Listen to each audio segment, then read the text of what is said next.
Blog Talk Radio. Namaste, everyone. Welcome to Nature of Reality Radio. It is May 28th, 2014. We are doing a day of a new moon broadcast tonight at a special time of 9:30 to 11:30 p.m. Eastern. We normally broadcast 6 to 8 p.m. Eastern. Today I needed to schedule a later airing because I needed to go to a very important practice for Aikido, my martial art of choice. And probably the best martial art ever because it's purely self-defense. Don't use violence to escalate violence. But anyway, I'm getting tested for my blue belt tomorrow. Second blue belt ranking, actually. Don't actually know the Q ranking. Boy, I feel so stupid. I should know that at this point. But anyway, I had to air this show late so I can go to this very important day before my belt test practice to warm up, and I feel prepared. And boy, Aikido is so filled with ki, consciousness, spirit. It's got better to that than any martial art as far as I'm concerned. And I've actually done some research on martial arts, and I say it is the best. But anyway, I will be doing this show by myself tonight, riding solo as a lone wolf, no guest. Michael Tellinger never got back to me. If you're listening, Michael, I was hoping you could at the very least tell me I can't make it, and no one else could. And Dr. Wallach tried to get him on, but he seems to not be available any day except weekends, so I may have to do another show for him. I mentioned on the end of my last show that I tried to get him on a weekend show, but that apparently won't be happening. So you folks will be listening to me tonight, and today we will be doing a show covering spiritual terminology and the science of chakras, courtesy of an article on in5d.com by Michelle Walling, who I met at the In5D Return to Atlantis, the In5D City of Angels Cosmic Awakening Conference. That's where I got to know her a lot more personally. I may have actually run into her at the Return to Atlantis conference, but that was before I really knew her and chatted with her on Facebook. And by the way, I probably should get to this, folks. I miss you folks on Facebook. If any of you who are listening, try to keep in touch with me on Facebook and my Nature of Reality Radio Facebook page, which is not working because I created that group and my Facebook account has been shut down. Every time I log into Facebook, it says your account has been temporarily suspended for security purposes. Please help us validate your identity. And I had to enter a CAPTCHA code and send in a picture of my ID. And it's been 12 days. And they still haven't activated my account, even though I sent them a picture of my ID showing my birthday, which they said they needed to validate my account. And Facebook does have a FAQ section where they do talk about that happening, but why would it take this long for them to do this? Maybe they are trying to censor me. Who knows? I don't know. I mean, I did create a lot of other accounts back in the day when I was posting Eddie Craig's presentation called Secrets Police Don't Want You to Know. That's the name of the YouTube video. Secrets Police Don't Want You to Know on the Alex Jones channel. I recommend you all watch that and spread that like wildfire because it holds the key to keeping billions of dollars in stolen revenue out of the hands of the corrupt cops and tyrants in government and car insurance companies too. But not really going to talk about that video in detail. It's just that I was posting that on police department Facebook pages a lot, and I kept getting banned for that, so I kept creating new backup accounts for that just so I could keep doing that. And eventually it got to the point where they seemed to try to keep me from creating even a backup account on any computer. I don't know if they were monitoring me or whatnot, the NSA and all, but anyway, the point is, had to stop posting on police department Facebook pages, been posting it everywhere, and at the time when I got banned off Facebook, I was posting that presentation on Neighborhood Watch Facebook pages, and before I could keep doing that regularly, I figured it was an appropriate place to do that. Watch out for your police as they steal money from people through illegal traffic tickets, which the video exposes, and I was posting that there, and the next thing I knew, after I'd done that for a couple of days, I had been banned. So I miss you guys on Facebook. I'll probably wait a couple more days, and then I'll try to make another account, but I don't know. With all the other backup accounts I made in the past, I don't know if they're going to try to do whatever they can to keep me off Facebook. But for purposes of this, my shows do get archived. I have archive my shows if anybody wants to watch them, not just on Blog Talk Radio, because that archives everything, but I do archive them on patriotfacebook.com. That's spelled PATRIOTFB. That it's not Facebook, it's there's FB after the word patriot.com. I do have my account there, archive my shows on the Nature of Reality radio group, and also on planetinfowars.com. That's planetinfowars.com. Alex Jones is a social network, Infowars social network. I have a Nature of Reality radio group on there where I archive my shows, so you can also listen to them there, and hopefully I'll get my Facebook page back sometime in the not-too-distant future. But speaking of Infowars, we got to do a show, and I cover news for the first 10 minutes or so of every show. Might spend a little bit longer on this show just because I got the show to myself. Don't worry, we'll get to the chakra science and the spiritual terminology, courtesy of Michelle Walling's article in a little bit. But first, got some important news articles here, courtesy of Alex Jones and Company at InfoWars. First article, Paranoia. Bilderberg security blocks out hotel windows, erects police state apparatus. Curious journalists kept at bay via reflective window film, steel fencing. I was at the Bilderberg 2012 meeting with all the protesters and patriots in Chantilly, Virginia in, I think it was early June, not late May, early June 2012 in Chantilly, and met Alex Jones there and crew at InfoWars. Russia Today did show up. Give them a little credit for that one. Word on the street is this year's Bilderberg there don't know what to do with Putin. They like Putin and his attitude for being a dictator and all, but he seems to have an arrogant mentality. If I do what I want, I don't answer to the New World Order. They put me in power, so I intend to use my power and just forget they put me in power. That's Putin's attitude, and they seem to be having problems with him, the whole thing with Ukraine and all the way he tried to handle the situation to expand his Russian empire while ignoring what the New World Order really wanted to do. So it's interesting to see. That's one of the topics of choice at Bilderberg for this year, which is being held in Copenhagen, Denmark. I believe it is in Copenhagen. It's in Denmark. I think it's in Copenhagen. Not 100% sure on that. But this stuff about the security being really bad. It wasn't this bad at Chantilly, and I don't think it was as bad last year, 2013, in the UK, which was much more popular than Chantilly. Boy, I wish I could go to Bilderberg. That was fun. But moving on, next article. Vet dies in standoff with police after VA turns him away. They let him fall through the cracks, and he's dead now because of it. Yes, returning veterans are viewed as the enemy, just like Al-Qaeda is viewed as the enemy, but the U.S. government runs Al-Qaeda. That's all a scam. I'm going to get to that in the next article. That's why I was saying that. But anyway, this whole thing about vets being treated as the enemies, was led us to believe that the enemy is Islamic terrorists. Now they're saying that the people at home, the patriots and the conspiracy theorists, as the derogatory phrase goes, and I prefer the phrase theoretical conspiracy, as Lennon Honor, my guest on last week's show, said is probably a better phrase. But getting back to this article specifically, the VA turns him away, and for whatever the reason, and now in a standoff police, and some police have admitted that we've been told to watch out for veterans and treat veterans like the enemy, which is disgusting. And this is tragic. But next article here. United States will train rebels to counter CIA's al-Qaeda terrorists in Syria. Shell game as U.S. continues bloody effort to unseat Syrian government. Here we go again. Assad is not doing what the New World Order wants him to do. They don't have control of the banks in Syria, among other things, and he's not a good puppet of choice for them, so they want him gone. And now the U.S. is training the rebels to counter CIA's al-Qaeda terrorists in Syria, which is all a scam because the United States government publicly runs al-Qaeda. It was even admitted in the LA Times, and that was actually one thing Bilderberg was not very happy about.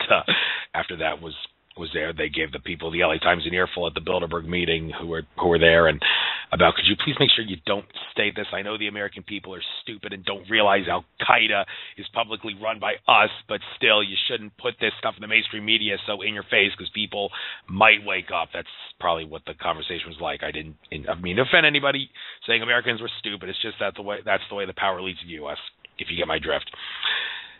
Let's just hope this whole thing with Syria doesn't get bad. Andrew Bartzis, my favorite source of information, said that World War III cannot happen. It's not possible. I'm not going to get into any conflict or anything as to how he would know that, but even if it can't happen, it's not in our best interest to go to war in Syria. It's a good thing that chemical weapons attack lie didn't work. I mean, they got away with lying about weapons of mass destruction in Iraq, but you think they're going to get away with lying about the chemical weapons attack in Syria? No, they didn't, and that's a good thing. It was a sign some people are waking up. All right, next article. FBI agent. Synthetic biology could reduce our population. In quotes, reduce our population. Synthetic biology is being quietly inserted into the food supply. Okay, he's basically saying we want to poison you with synthetic biology by reducing a population. Well, actually, first of all, we're being misled about the population. Another thing Andrew Barnes has said is that the population of the Earth is, I believe he said 15 billion, not 7 billion. He could have said 50 billion. He said it quickly, but I did think it was 15 billion on the surface, and there's a lot more down underground in the Earth. And I don't think this is just the hollow Earth, where higher dimensional humans and beings are existing. Yeah, the Earth is hollow, folks. Not really going to get into that, but that is the truth. And there are higher dimensional consciousness beings there, but they're also probably third density consciousness beings in the hollow Earth, probably not before you get to the actual hollow Earth section where the higher consciousness beings are. This is just how it probably is with third dimensional humans. There are many below the surface that we're not led to believe, and so even though we're being lied to about the population, that's not the point of this. The point is we're being lied to about the extent to which the world is overcrowded. It's not overcrowded. If the Earth's population was 7 billion, you could fit everybody in the entire state of Texas, give, I think, an acre to each person, and there would still be enough room to spare and get around. And this is if the world population were stuffed into the state of Texas.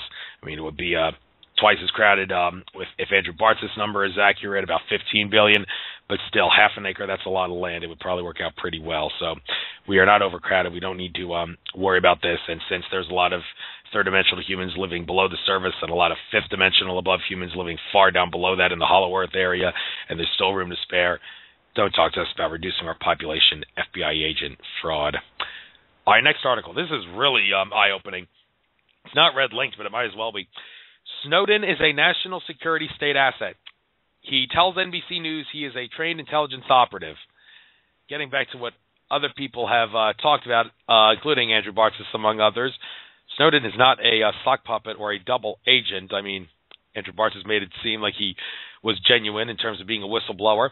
This could be just Snowden's take at bluffing, because when he's talking about being a national security state asset, like asset as in bin Laden was a CIA asset, and Snowden is saying I was an asset being used for their plots. And I remember Stephen Pachenik on an interview with David Knight of InfoWars back in February. He said that Snowden is an avatar. I believe he used the phrase of sorts, the word avatar. Snowden is an avatar who the powers that be use to further their agenda, to bring their corruption out in the open at a progressive rate, because a lot of people were thinking that Snowden is progressively leaking things to acclimate people to the surveillance state and get people used to it. Like the frog in a boiling pot of water, turn up the temperature, the frog doesn't realize, oh, it's too late. Similarly, they're doing the same with the surveillance system. Well, that's what some people who believe Snowden is a sock puppet or a double agent of the New World Order are saying. And this interview seems to tarnish his credibility as an impartial whistleblower. However, I am more inclined to believe he's just doing this to confuse the hell out of everybody. And he's probably getting ready to release more documents. And Glenn Greenwald recently said that he's planning on releasing a lot of the journalists who used to be the journalist for The Guardian, who released the Snowden leaks. Snowden viewed him as a great journalist to release info, very impartial in a country outside America. And he gave his documents to Greenwald, who leaked them. And Greenwald said, I'm going to release even more stuff in the news talking about how who they're spying on specifically. Are they really spying on patriot groups or terrorists, if you get my drift? And since the patriots are now viewed as the enemy, you probably guess they're spying on patriot groups more than corruption in government, among other things, even though they are watching governments. Just ask Angela Merkel, the German chancellor, who had her phone tapped by the NSA. But I think this is all a bluff. Snowden is not a fraud, even though he may have been an asset at it. Well, he talks about how he was an asset. He long before his renowned leaks to the media, it says here, and on the side of the page. So maybe at some point, and I'm sure at some point, yeah, I'm definitely sure this, Snowden decided, you know what, I'm tired of this. I'm just going to blow the whistle. So makes it seem like he's not an impartial whistleblower, but in reality he is. All right, next article here. Bilderberg 2014. This is red-linked. Reporters arrested as cloak of secrecy descends. Agenda for Copenhagen confab illustrates global lead in panic. Yeah, it is in Copenhagen. And reporters arrested. Okay, what did they do before they got arrested? Because I remember I wasn't there when it happened. I only came for one of the 3 days at Bilderberg in 2012, but the day before I came, some guy just merely walked out into the street to get around a crowd of people, and a bunch of security guards jumped on him and put him down, and everybody, including Alex Jones, was screaming, and what the hell are you guys doing? How can you treat him like this? He was just trying to get out of the way to... And they were under strict orders from Bilderberg, don't let anybody walk in the street. Well, the streets are public property, people. That guy had every right to do that. This is just a way to intimidate people, and it looks like this reporters being arrested thing is all the more confirmation of that. All right, next article. InfoWars reports on-site from Bilderberg. Well, it's nice to see that they're there in Bilderberg Infowars is, because they probably will cover Bilderberg better than any news source. I mean, mainstream media news sources are acknowledging Bilderberg exists, but they are downplaying the extent to what Bilderberg is doing. And I remember how the Washington Post totally played this for a sap back in People for a Sap back in 2012 when I was at Bilderberg, and they said that only 30 people were at the Bilderberg meeting. Bull crap, I was there. It was well over 200 to something, even more than that. I'm underestimating there. But, all right, moving on. I got to get to the spiritual stuff soon. Atlanta Mayor Reed to participate in annual Bilderberg meeting. The Atlanta Mayor, Kasim Reed. So why is he going to Bilderberg? Well, Atlanta, I have heard, is a major hub for the New World Order. Well, London is the biggest hub of them all, and Rome with the Vatican. But London, there's more activity in London and Washington, D.C., most in the United States, I would think. But Denver and Atlanta are also places where it's popular. And how the mayor is going seems to confirm that. But I've babbled on the news long enough.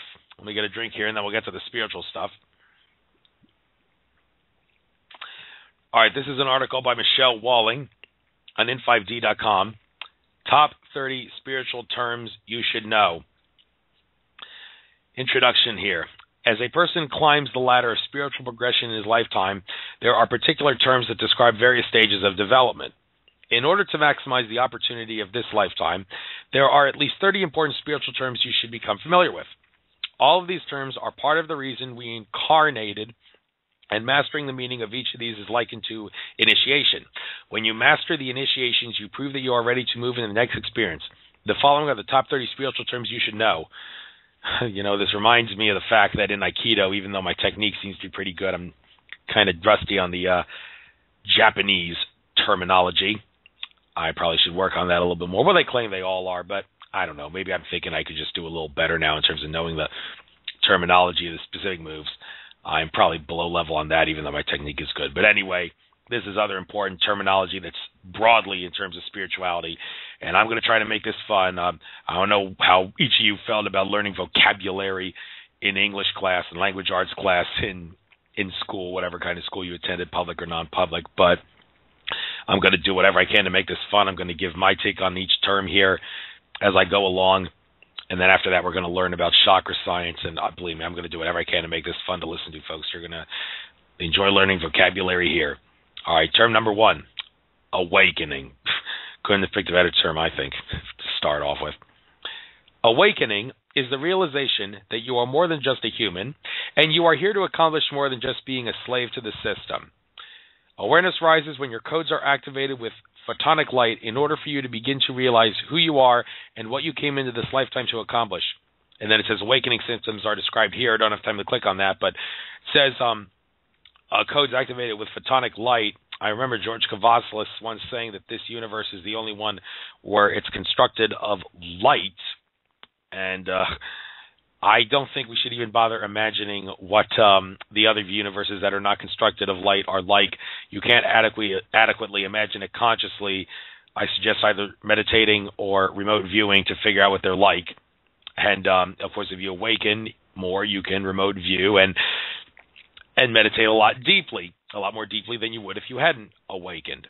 You have to understand that, yeah, it says here, slave to the system. We are designed to be slaves. We were designed to be slaves, as Zachariah Sitchin exposed in his Earth Chronicles books. And Sitchin was not a CIA agent and Illuminati operative. That's all a false story here. I'm not going to get into that now because I've gone over it a lot in previous shows, and I'll probably go over it again. But got other important stuff here, and that shows we are a slave to the system. The reptilians and the Greys are controlling us, and the Anunnaki from Nibiru. Yeah, they're also in on the whole conspiracy to control humans as a slave species, and we need to wake up to break out of the slavery, and if enough people wake up, it will greatly expand our consciousness to 5th dimension, 5th density level. And by the way, folks, in all honesty, I don't really know if I know the difference between the terms dimension and density. Apparently nobody does, because people either use it interchangeably, and the people that don't seem to be giving different descriptions as to what the differences are, although one common thing I've heard is that there are 7 densities among people. Like Andrew Bartz, I believe, said that, and also this woman who is a contactee with the Cassiopean extraterrestrials. I don't remember her name. She has a complicated name, but her interview is on Project Camelot, if any of you want to check that out. But anyway, maybe we'll learn more about dimension and density later on. All right, term number 2, vibration. All matter is energy, and vice versa. As Einstein says, they are 2 different forms of the same thing. Atoms are electrons oscillating back and forth at a certain frequency. The measure of speed of this frequency is known as vibrational density. Okay, maybe I'll get my answer here. We are awakening to the need to raise our vibration from a 3rd-dimensional frequency to a 5th-dimensional frequency. Okay, this seems to my point exactly. Let's read this again. The measure of speed of this frequency is known as a vibrational density, and 3rd-dimensional frequency to a 5th-dimensional frequency. Okay, Michelle, if you're listening, I believe you just made it all the more complicated to understand the difference between the terms density and dimension. Okay, but the point here, one interesting thing here, go from 3rd-dimensional to 5th-dimensional. Laura Eisenhower, when I interviewed her and Dr. Dream back in the day, one of my earliest shows, interviewed them at the same time. They're both lovers, by the way. And Laura said that the reason we're going from 3rd to 5th, straight to 5th, is because the 4th is cluttered with malevolent entities. And I brought that up with her, that George Kavassalis said that the malevolent entities, like the malevolent greys and reptilians, actually come from the 2nd dimension, but they impose their will while under the guise of lower 4th dimensional entities. And if they're merely masquerading as lower 4th dimensional entities, then, well, I don't know. Maybe that could explain how it might be cluttered with malevolent entities, as Laura said. But Laura told me she doesn't agree with George there. She even said, well, George was wrong about things in the past. Yeah. Could people please stop picking on George for being wrong about the December 21st, 2012 solstice and the March 21st, 2013 equinox being the transition period from 3rd to 5th dimension or density, whatever term he likes to use. We were not on that timeline. That's the only reason he was wrong. We are not on that timeline just like how Tulloch and Alex Collier were both wrong about their predictions of the December, January 2013, 2014 time period from a few months ago would be the transition to 4th or 5th dimensional being. We were not on that timeline, folks. You have to understand timelines. Maybe we'll get into that some other time. I've talked about that on my previous shows, but for this show, I got to get back to vocabulary. So make this thing here, whatever you will, about going from 3rd to straight to 5th and missing 4th. Well, we probably have to enter 4th, but as this theory goes, we'll just go straight past it. All right, term number 3, soul. Very critical term here because this blurs the line between what is religion and what is non-religion. All right, definition here. The ethereal substance or spirit particular to a unique living being. The soul is immortal, and its energy can be seen around the physical body as the aura. The soul is an aspect of energy consciousness from a large essence of a monad and has a personality that continues to exist after death in quotes, of the physical body. The purpose of your soul is evolution through the guidelines of universal law. Interestingly, when George Kavassalis appeared on an interview on David Icke's radio program, The People's Voice, that I watched on YouTube, among other things, he talked about how you should go with your heart and not your pineal gland or other chakras, because the heart's always the way to go. You can't miss out if you're going on the heart. And he even said how the pineal gland can be used to brainwash us because it's in our mind. The pineal gland it has a direct connection to our mind, and the powers that be want control of our mind. So they actually, to an extent, want our pineal glands open so they can control us. And yeah, it's been said that the whole thing about fluoride calcifying the pineal gland is a big misconception. I wonder how that misconception started. That's something I like to ask a lot of conspiracy theorists. But this whole thing about soul arising from consciousness is said to be a misconception by George Kavassalis in this interview he did on The People's Voice. He said consciousness comes from soul. That's interesting because people think consciousness is all that is. So why would you say that something comes from well, how could something that all there is come from something else? Wouldn't that something else have to come from the thing that's all that there is? I'm confusing myself here, but you guys get my drift here. The point is consciousness in the sense that we are realizing our reality. I believe this is what George said. You have to think of consciousness as self-awareness and not everything that is. Consciousness is the same as self-awareness, so saying that it is everything is sort of kind of confusing from some people's point of view. So I guess maybe this is just a point of view-ish in the end. Luke Skywalker was told by Obi-Wan Kenobi that many of the truths we cling to depend very heavily on our point of view, and maybe the whole issue of whether consciousness comes from source or consciousness comes from soul or soul comes from consciousness. Well, who knows? We could debate that all the time. But George did say that the heart, soul, essence is the only truth, because as David Icke says, infinite love is the only truth. And when I interviewed George, I asked him, what does he think infinite love is? And he said it's the glue, so to speak, that connects us all, connects everything that's infinite at our heart, soul, essences. I tried to make things a little more easy to understand there. I hope I didn't make things too complicated for you. All right, next article here, next story here. Higher self. The higher self is the ethereal, high vibrational mental aspect of your soul that serves as a liaison between your soul and your monad. Discovering how to communicate with your higher self as a guide is essential in the spiritual awakening process. Going within is the method of finding your higher self, going within, meditating and whatnot. The truth and answers to any question can be answered by your higher self and is a vital part of discernment. Yes, some people are better meditators than others. And so going within, well, that's easier said than done, some might say, because I'm not good at meditating, just like other people.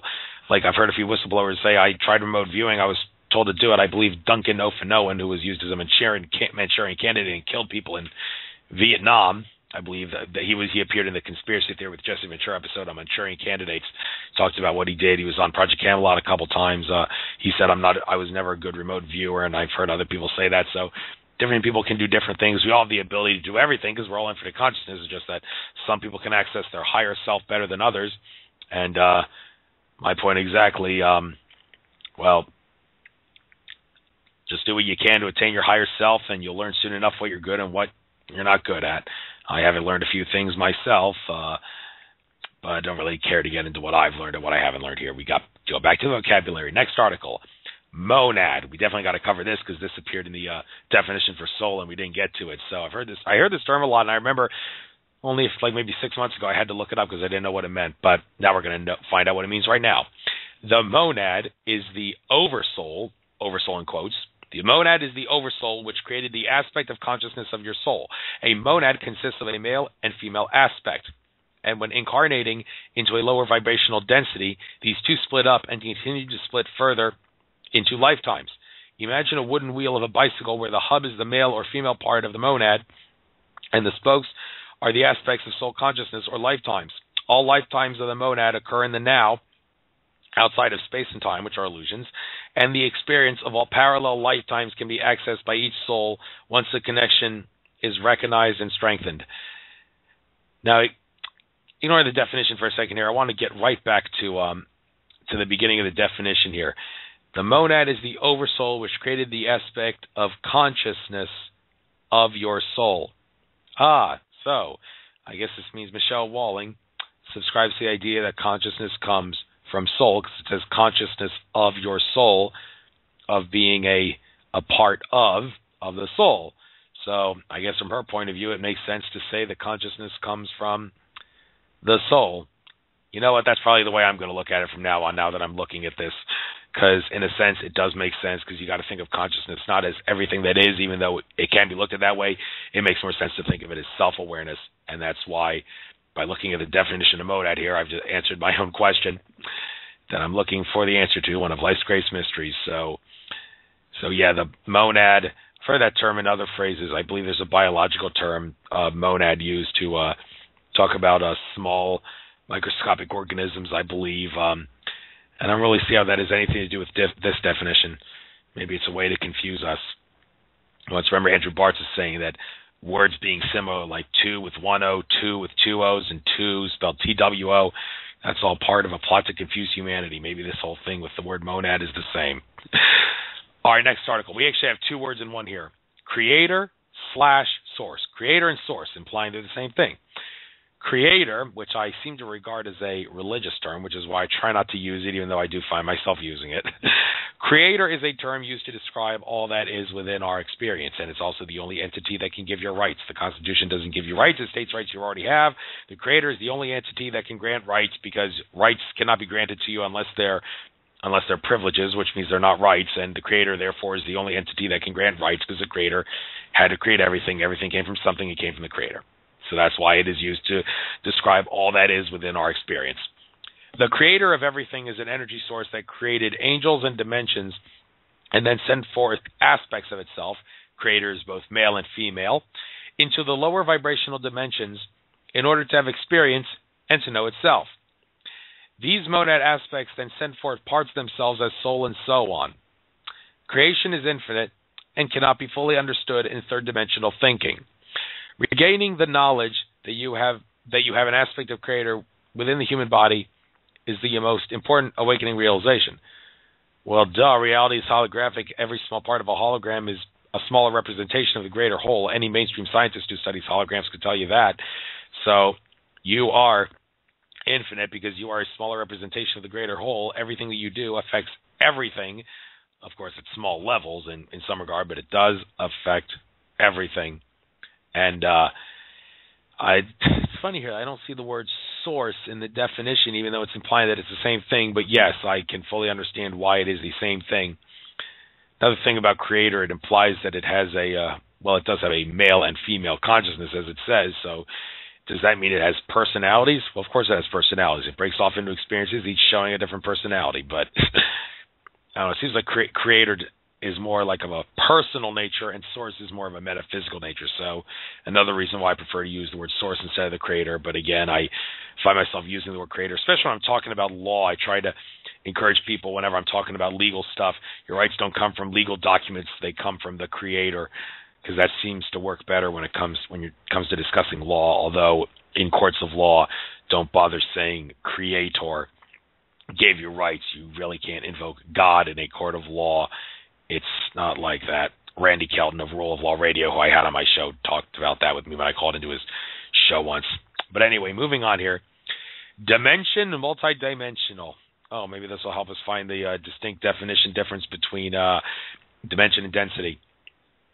Dimension, multidimensional definition. The Creator created dimensions in order to experience various vibrational levels because it is so big that it cannot experience it any other way. A dimension is a specific frequency of vibration.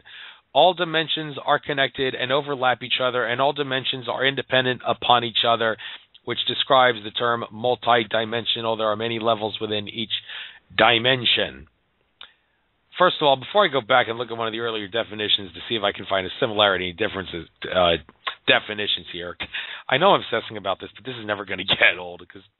But anyway. Okay, the whole thing here about each dimensions are interdependent upon each other, that goes back to what I just said a couple minutes ago about how all your actions affect everything because you are infinite. My point exactly. So let's go back here and see this.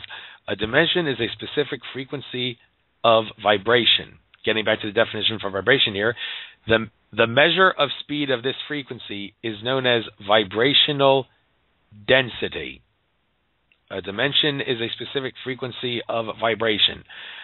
Okay, for the purposes of this article, dimension and density mean the same thing. I'm going to try not to bring this up again. I've obsessed about it enough. I'm sorry to all my listeners who think I keep saying the same thing all the time. Whenever I do talk about the same thing over and over, I try to make sure I talk about really important stuff that's contradictory, especially contradictions. I point those out over and over again. Hey, I take exposing contradictions very seriously, so that means I may have to keep saying the same stuff over and over on a couple of occasions, even though I'll try not to. All right, moving on to the next definition here, number 8. Soul group, soulmates. Soul group / soulmates. When Creator created monads, it created them out of the rays of its white light. Well, in this universe, which is the only one constructed of light, so says George Cavazos.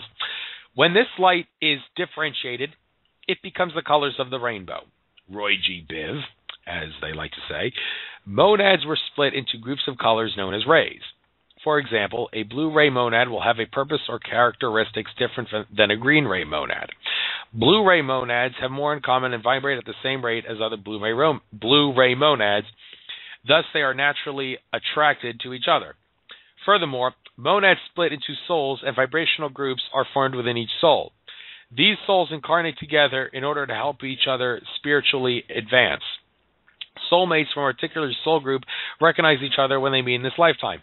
A soulmate may incarnate as your mother or father in one lifetime, and then they may switch it up to be the daughter or son in another lifetime.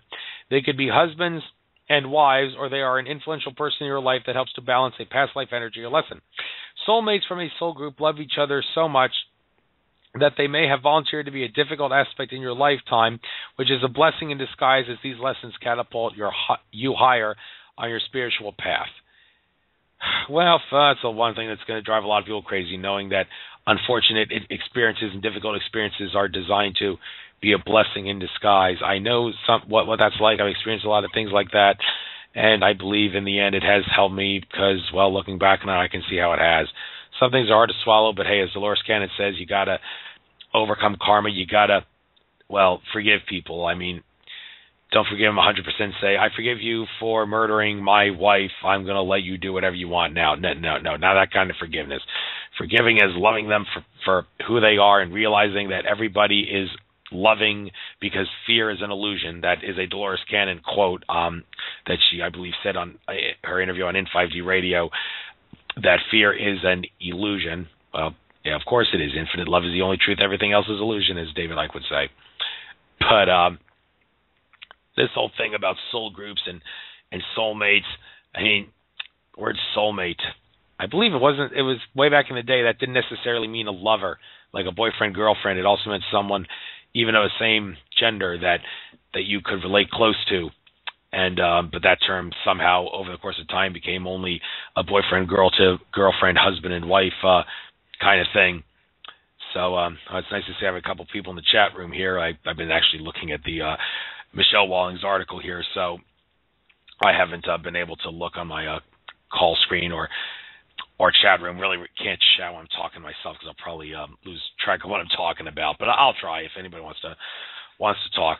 But I guess we might as well. And by the way, before I move on to the next definition, this whole thing about blue ray monads and green ray monads. Green is a balanced color, but green's the color of money. Money's not balanced. No. The idea there is to make you feel like money is your god. You get attracted to green because green is a balanced color, so you get attracted to something that's malevolent simply because it's green. It's all an illusion in that regard. And cop car lights, on the top of cop cars, they're blue and red. That's an imbalance because it's opposite ends of the spectrum.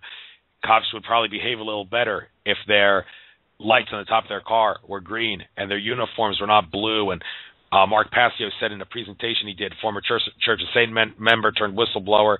Love watching his presentations. I listened to his 7-hour New Age Deception talk. Totally worth your time watching that if you can find time to watch 7 hours worth of that stuff. And he talked about how the color blue, police officers wear that because it implies being a service, a slave to someone. The powers that be view humans and the common people as cattle and sheeple, and they view the police and the military as their guard dogs. They view them as no more worthy than dogs, and they put blue on them to make it show that we view you as dogs, and they give them dog tag like clips to wear on their uniforms to symbolize that too. Passio talked about that, but anyway, that's getting off the case of what soul groups and soulmates are. I just wanted to point that out because it was in they mentioned blue and green, thought I'd talk about that. But moving on to the next article here, next definition here, number 9, dark night of the soul. The dark night of the soul is used to describe a process of cleansing and clearing that involves facing your shadow self. Your shadow self is the aspect of your soul that carries the darker or lower vibrational experiences. In this phase, it seems like everything is going wrong and that you are being abandoned by your guides and angels. It is what prompts questioning everything and leads to solving your issues. Once you emerge from this dark night of the soul, you look back upon it as a blessing, feeling lighter and clearer than ever before.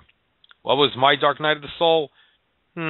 Maybe listening to Alex Jones's fear-mongering all the time for months on end, and then finally realizing I don't really need to listen to that anymore because I realize this world is an illusion at the 3D level, so it's time to look into more spiritual stuff. And boy, it's funny how Alex Jones is the rubber meets where the rubber meets the road in that regard.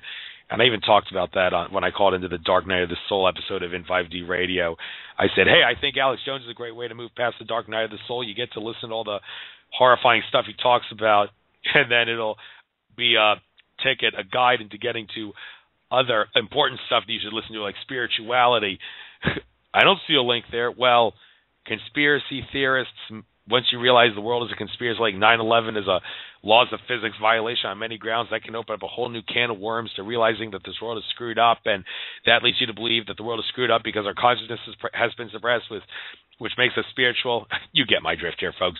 That's how you move past the dark night of the soul, and different people have dark night of the soul experiences, and it says that what prompts questioning everything and leads to solving your issues. Well, questioning everything, what does that mean? Well, Greg Prescott, in an email I once email I sent him once talking about an article that he once decided to remove. He said, I don't believe this anymore, so I wanted to get rid of it. I believe it was about the One People's Public Trust. He said that he didn't want to be committed to that because even though their articles haven't been rebutted about how the creator controls, gives you your rights, and no debt was ever made. I'm not going to get into what the One People's Public Trust was really all about, but he talked about how you should question everything. And when he said, remember, one of the things I want to talk about on my site is question everything, and I believe he did write an article about that too, or he didn't write it, someone else wrote and he put it on his site because it's very important, but it's also important not just to question what you hear so you can do your own research, but don't question everything in the sense of, oh, I shouldn't believe something, I should just question it no matter what the evidence shows. No, that's being stupid. If you're going to be stupid, you're not going to move past the dark night of the soul by saying, well, I should question everything. So even though the sufficient story of 9/11 violates the laws of physics, I'm going to question the laws of physics, which have been proven as being true in this matrix that we're forced to reside in. So, no, that's not what questioning everything means. Questioning everything doesn't mean stupid. It just means look closely and do your own research. That's what Greg Prescott meant when he told me, when he replied to my email saying, question everything. That's what I did when I decided to remove the One People's Public Trust. I'm not committed to them because, well, I don't know what Greg's thought on that was, but it probably had something to do with the fact that who died and made the One People's Public Trust God, as Winston Shrout said in an interview. I'm actually going to have Winston on my show in a couple of weeks. Maybe we'll talk about this. But the One People's Public Trust, no, you can't. Even though you can file a lien to foreclose on everything, the powers that be are not going to roll over for you that easily and let you win in court. So that's the way things work in this matrix. And Greg, well, kudos to you. You're a very spiritual guy, but you fully understood that in this matrix, things don't really work like that. But if enough people support the One People's Public Trust, then the consciousness energy of that could take down the powers that be. Is that a pipe dream? Well, Randy Kelton told me that when I talked to him, the host of Rule of Law Radio. So, all right, moving on. Number 10, spirit guides. Let me get a drink here, folks. I need a water break first. All right, spirit guides. In addition to mapping out our blueprints before coming here, we make sacred contracts with entities on the other side to watch over us, protect us, help and advise us through this earthly journey we have chosen to undertake. These are our spirit guides. The most intimate of these advisors helps us to conceive and review our blueprint with us and is at our side every step of the way from incarnation to death in quotes because there is no death. Besides this dedicated guide, we have other guides that can come and go depending on their specialty advisory field. Every one of us has a guide that is someone we were very close to and trusted with our soul. All spirit guides have spent at least one lifetime on Earth. Because of this, they are able to empathize with the mistakes, problems, fears, and temptations, all the frailties we encounter in the human world.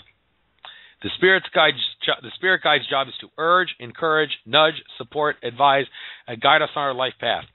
Spirit guides send you messages, often through your subconscious mind.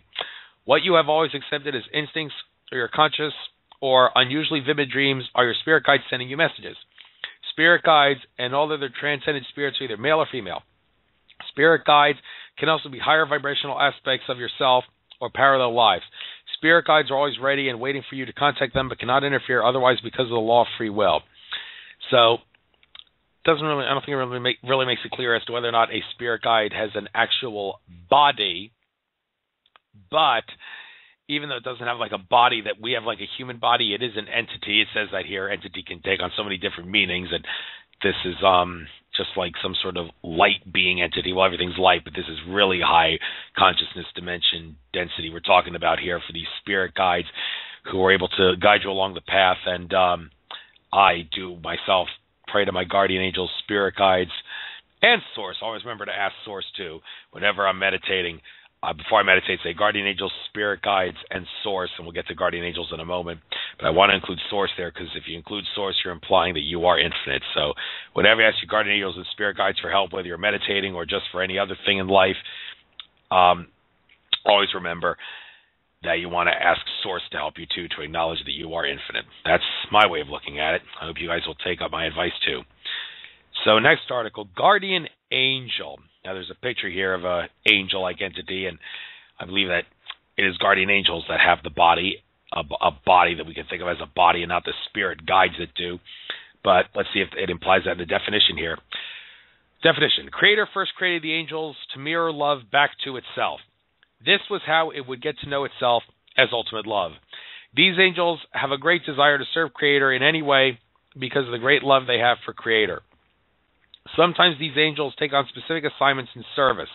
Guiding humanity is one way angels can be of service. These angels act as guides, but are of the highest vibration of love. Some angels actually do incarnate, but most do not. To go forth to a lower dimension, an angel must send forth an aspect of its consciousness, just like a monad does. Angel consciousness aspects are always around us, holding the space for the creation of love within our hearts. Angels can create miracles, which is just a way of changing the reality that one experiences into a favorable outcome. That's the definition of a miracle, I guess. A way of changing the reality that one experiences into a favorable outcome.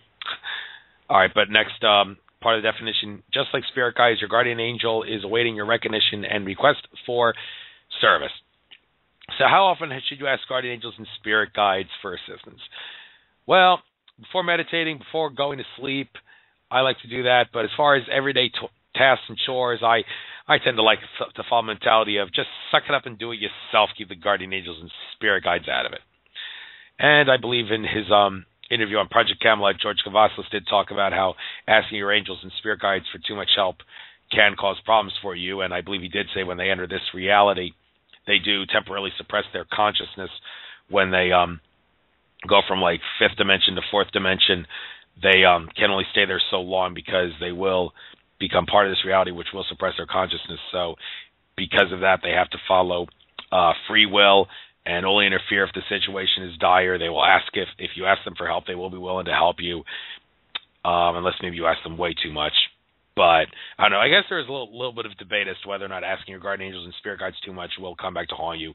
That's a question for another for a guest that maybe I'll ask someday. But they do exist, and I'll get into how we know they exist in a moment. But ask them for help in your everyday tasks, whether or not you like to or not. And I'm not going to debate how much you should ask them, but it's whenever I ask them for help, I also use the phrase advertising angels. Back in the day, there was a radio show that Greg Prescott uploaded on his YouTube channel, where one guy said, you want to ask your guardian angels, and he used the phrase advertising angels. I guess he used that phrase to refer to the spirit guides, or maybe the guardian angels too, to advertise your intentions around the world, the universe, because certain entities have an advertising job of sorts, and they're willing to help you too. And I guess that's why I like to use that phrase, to spread my vibrational energy and spread my love throughout consciousness, which I asked them to do. And said to get into how we know they exist, there is a remote viewing instruction video on the UFO TV Studios YouTube channel. Won't turn you into a great remote viewer overnight, but it is a good starting point. And during the question and answer session, they said that they have done remote viewing and seen guardian angels floating around, so they know they exist, and they have the ability to, among other things, implant thoughts in people's minds. I guess that has to do with the miracle thing. That's what the host of that, the person taking questions, talked about. But I want to get to the next definition here. Twin flame. Twin flame definition. A monad is an aspect of consciousness of source that has a female, the yin, polarity, and a male, the yang, polarity. Upon descending into the third dimension, these aspects get separated, although they stay connected on the higher monad level. We are always yearning for our polarity aspect to fulfill a need to be complete. However, the experience of separation from our twin flame and our Creator catapults us in our spiritual growth and understanding of who we are. Twin flames rarely incarnate into the same lifetime because of the need for diverse experience. However, recently, more twin flames have incarnated together in order to assist each other in ascension. I do not believe I have met my twin flame. You people can think what you believe on that one. All right, moving on to the next definition, free will. We exist in a free-willed universe. There's a lot of interference, though, of course, from like Greys, reptilians, and the Anunnaki and whatnot. This universal law allows us the power and responsibility to choose how we define and perceive our reality. Free will is responsible for the allowance of darkness on the planet and thus throughout the universe, as Creator gave all souls the ability to create whatever they chose. The greatest irony of free will choices to be other than light love is the threat of destroying the experience of living in a free will existence. Universes that are not free-willed operate through goals and agreements through a group high mind consciousness which gives them direction toward experience. I want to read this part again here. The greatest irony of free will choice to be other than light love is the threat of destroying the experience of living in a free-willed existence. I guess that's ironic, and I wonder if that ties in directly to what I said about how even though we lived in a free will universe, there's a lot of interference by malevolent entities and aliens and such. So, you got free will, folks. Just understand you create your reality. You got to get active. It's not The Secret is a great documentary. Greg said that watching The Secret helped him create the In5D website, but Mark Passio in that New Age Deception 7-hour talk that I mentioned earlier, he talked about how The Secret is kind of misleading the documentary in the sense that simply thinking about something, obsessing about it, will not necessarily make it manifest. You have to be active, physically active, and desire it and really want it and get out and get your message to the world besides just thinking about it in order for your action, for your thoughts to manifest. Now, don't get me wrong. I mean, thinking about it hard enough, some people are good at it, better at it than others, and someone who's like got some really terrible illness or some terrible damage in their body, and I'm using this description because I believe they talked about this in The Secret. This is an example. Some guy who was really ill, had a really bad injury, kept envisioning himself getting better and better and better at a fast rate, and eventually he got well enough to get out of the hospital. Now, I mean, his situation was somewhat dire, so that pressured him into performing better than he would if the situation hadn't been dire. That's another thing about this free will universe. If the situation is dire, then free will seems to become a little easier if you put your back into it, if you will. So it works there, but in general, you still got to be active. So The Secret, it's accurate, but it doesn't tell the whole truth. As Mark Passio said, be active, folks. That's how to use free will. All right, moving on. Universal law. Yeah, this word appeared several times earlier. We didn't get into what it meant, but now we are going to get into what it meant. Universal law. A set of guidelines agreed upon in a particular universe that guides a soul along the highest path of evolvement. It is what defines evolution and existence, and should be the laws of Earth as we move toward higher consciousness. An example of 20 universal laws can be found here.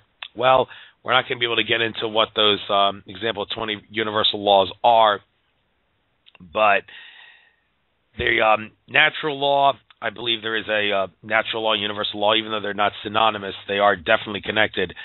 Natural law, you give what you get, you reap what you sow, and you have the right to do anything that doesn't result in you causing harm or intending to cause harm to another person or property through either negligence or deliberate intent. So moving on to the next definition here, ascension. We are halfway there, number 15, ascension. Ascension is the term used to describe moving from a lower vibrational consciousness to a higher consciousness. It involves acknowledging standing in your full power of who you are as you co-create the illusion of separation while existing in a high vibrational state of love. It is accomplished by consciously connecting with the tools and experiences of your Akashic record held within your DNA with the help of your higher self. This is done by merging and balancing the high vibrational essence of who you are into physical manifestation. More simply stated, ascension is recognizing who you are and connecting to that aspect of yourself by raising your consciousness through vibration. For some people, the main purpose of this lifetime is to ascend. A free comprehensive ebook on ascension can be found here. Don't have time to look into that, but one thing that's worth pointing out, some people say ascension is not the correct term. George Kavaslis, in that interview on The People's Voice that I recently watched, he talked about how maybe ascension is not the right term. You should think of it more as coming to a point, not ascending, but coming to a point, because everything is happening all at once in one space and one time, because space and time are illusions. You can think of everything as a singularity of sorts, because it's all there all at once. And that's why when you ascend, you're moving to a point, closer to a point of certain consciousness. I mean, again, this is a point of view issue, but I'm going to tell you that from what I seem to have seen, less people seem to be using the word ascension, and more people seem to be using other phrases and other terminology, but still that doesn't mean that ascension is an improper term to be using. So we're not really going to debate that any further, but I want to move on to the next definition, number 16. Incarnation. The act of a soul sending forth an aspect of its consciousness into a physical body. The soul comes into the fetus in the womb of the mother before the baby comes through the birth canal. When a soul incarnates in this manner, it takes a risk of not remembering that it is tied to the Creator. The purpose of reincarnation is to provide an opportunity for soul evolution. However, by incarnating, a person can get stuck on the wheel of karma. Yes, Andrew Bartzis once said reincarnation is not your friend. You don't want to be reincarnated. You want to ascend or move to a higher point of consciousness, and reincarnation keeps you from doing that. However, Marcia Schaefer, when I interviewed her, she begged to differ on that one. She said, I think reincarnation is beneficial in terms of having experience and I guess from her point of view, reincarnation is a beneficial experience. Point of view makes all the difference in the world. Obi-Wan Kenobi was right. All right, number 17, soul contract. Oh, this term, a lot of people seem to confuse what this term means. Andrew Bartzis uses it a lot in his talks, and maybe we're like, well, what kind of contract do you mean? Because there's many different kinds of contracts. Well, let's go by the definition here. Before we incarnated, we planned out certain events which would lead us to be able to accomplish things we agreed upon in our soul contract. Some of these things include who our parents or guardians are, what type of socioeconomic situation we will be born into, and what energy signature we will have by being born into our particular zodiac sign. There are many people in this lifetime that we made soul contracts with, from our parents to our spouse to our first grade teachers. Well, who did we make that soul contract with?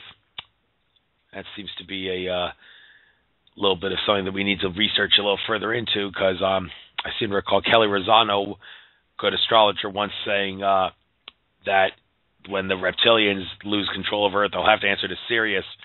I believe we would have to answer to Sirius when we die, because the solar system is actually in a trio of orbits.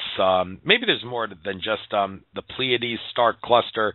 We are in a orbit with them, and the Sirius star system, we're in an orbit with them, and gravity is obviously not the only force that's connecting our solar system with those star systems, the Pleiades and the Sirius, yes. And Sirius, I guess, I'm sure that we're the baby on the block, because the Sirius extraterrestrials that I've heard, they seem to have a lot more consciousness than us, and same with the Pleiadians. And you want to learn about the Pleiadians, I guess Billy Meyer would be the best source for that, but he's not the only one. Julian Wells is also another good source. I listened to his interview on In5D Radio recently. But anyway, we'll have to learn more about soul contracts from other interviews as to who you make the contract with, who you're in the presence of when you make it, and would it be the Syrians, or are they just the people you answer to when you die? Die, in quotes, by the way, because there's no such thing as death. Okay, moving on. Number 18, life purpose. A person's life purpose is the main goal or goals that they choose to accomplish before incarnating. A life purpose can be a career such as the goal of being a famous musician, bringing the beauty of music to the planet. It can also be a balancing act, such as reincarnating with another soulmate and serving a role in order to wipe the slate clean of karma between the two souls. There can be many tasks involved. There can be many tasks involved in a life purpose leading up to a bigger task if all of the other tasks are performed. For example, there may be several tasks of awakening and healing involved, and if all of them are successfully completed, the end result might be ascension. If a person does not complete a life purpose, they usually reincarnate to try again. Understanding one's life purpose is easier than most people make it out to be, for it is usually what they enjoy doing the most in life. A general guideline to a theme of life purpose can be found in another person's life path number, which you can find here. There's a link if anybody wants to check that out. But I don't think it's my job to tell you what your life purpose is, so we're just going to move on to the next definition. Everybody's got their own life purpose. But you know what? I'm just going to make one comment. I said this already a couple minutes ago. I'm going to say it again. You have the right. What are your rights? They're in the Constitution. No, those are rights that are just enumerated. The Constitution states rights you already have. You have the right to do anything that does not result in you causing harm or intending to cause harm to another person or property through either negligence or deliberate intent. Enough said. Thank you. All right. Number 19. Ooh, this is an eye-opening word. Karma. You got to get past karma, as Dolores Cannon said. Well, now we're going to go into in a little more detail here. Karma definition. Newton's law.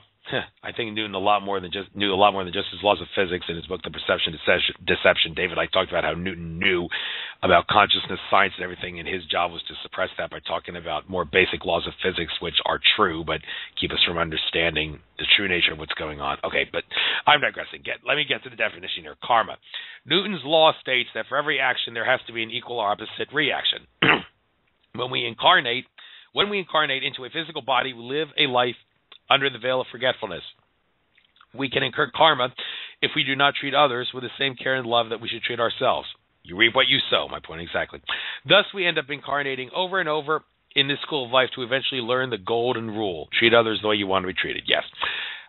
This has been termed the wheel of karma, and because we are coming to the end of a cycle of reincarnation, transmuting karma in this lifetime is usually one of the main life purposes of many people. Fortunately, we have a tool called the Universal Law of Wisdom to help us complete this task by allowing us access to all of the accumulated wisdom we gathered in all of our lifetimes. One of those important tools of this law is forgiveness, which stops the pattern from repeating and thus neutralizes karma. So it's getting a little sore. Please forgive me if you hear me coughing a few times. The Blog Talk Radio is not cough button friendly. Can't really mute myself easily just to cough, but bear with me if I'm coughing, folks. I'll try to suck it up and deal with it. So moving on to definition number 20. You know what? I think I'm actually going to skip over definition 20 because it's about chakras. We'll get back to that at the end of the show. All right, DNA upgrade, number 21. Our DNA is the genetic code that makes up our multidimensional existence. Besides the non-physical higher dimensional pattern, DNA contains the instructions needed for a physical living organism to grow and function. DNA is found in the nucleus of every cell in our body, except in red blood cells, and is fully repeated in every cell. The dormant strands of the high vibrational DNA in our cells have been termed junk DNA by scientists.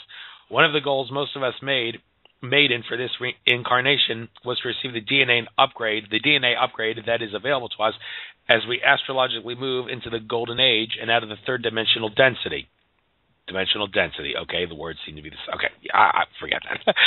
Enough of that. Okay, this DNA upgrade will open the door to experiencing multidimensional life while existing in a physical body, which is unique to physical beings in our universe.